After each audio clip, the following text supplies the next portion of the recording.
Earl Nightingale, he talks about, a ship in the water.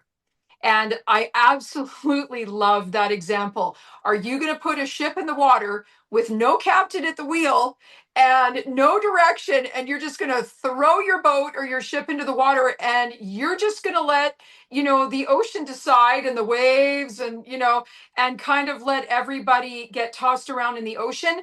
Or are you going to put a captain at the wheel? You're going to have a clear destination. You're going to type in the coordinates and you're going to start captaining that ship. And what I'm hearing from you is that's what that plan is all about. Mentorship is so incredibly important, and we really stress that here. Mentorship, mentorship, mentorship. And mentorship comes in, we use it for our finances, we use it for our health, we use it for our wealth. Mentorship is so incredibly important. And Rhonda, I'm really glad that stress that the importance of building a plan so that you're not just, like you said, floundering from month to month with a paycheck or even your business finances, your corporate finances. You're not just floundering and going, okay, well, I want to get this month, or, ooh, that shiny new object, shiny new object syndrome, right? So with a clear defined plan, we formulate our plan and we start to get clear steps so that when somebody calls and says, oh my goodness, have you heard about this latest and greatest, crypto stock, whatever? Oh my, just sell this and then you can go buy this.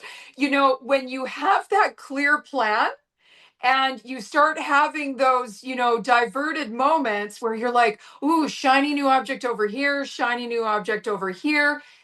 You have your mentor, you have your coach, you have your clear plan, and you're like, thank you so much for calling me with that information.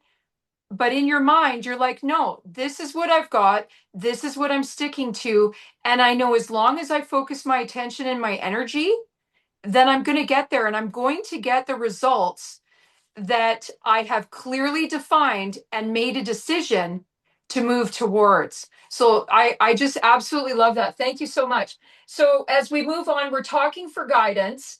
And then, like you had mentioned, we're going to be embracing change, which I know that is very uncomfortable, right? So, Rhonda, can you just give us a little bit more and talk about your experience on, okay, so your client, you're walking them through, they've made the decision.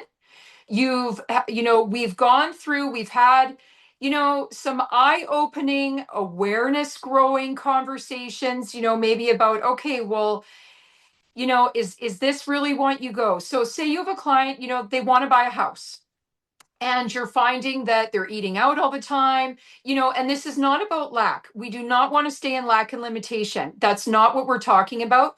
What we're talking about is working with Rhonda and or working with, Rhonda or somebody in her team. And we're building conscious awareness about our spending habits because we have the target, we have the goal, and what we need to see is the knowing doing gap about what we're doing right now and about what maybe is impeding us on where we want to go.